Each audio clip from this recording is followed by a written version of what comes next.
Pemerintah Kota Kendari, Sulawesi Tenggara menaikkan honor petugas kebersihan. Hal ini sebagai bentuk penghargaan atas peran pentingnya mereka menjaga kebersihan kota.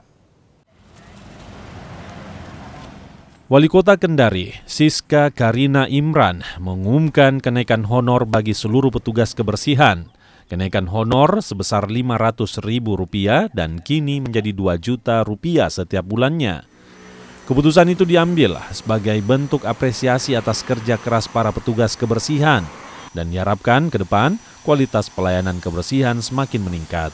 Kami sudah menetapkan bahwa kenaikan honor, jadi bukan gaji ya, honor kepada petugas kebersihan kita, petugas persampahan dan juga sopir dalam rangka karena sebelumnya saya melihat penambahan kinerja terhadap masyarakat kita, dalam hal ini petugas persampahan, memang agak intens.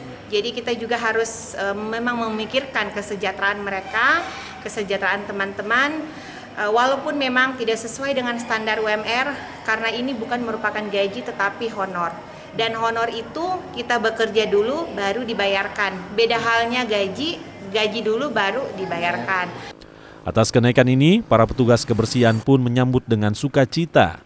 Kenaikan ini bisa membantu mereka memenuhi kebutuhan sehari-hari. Pak, dengar-dengar katanya ada kenaikan gaji dinas kebersihan.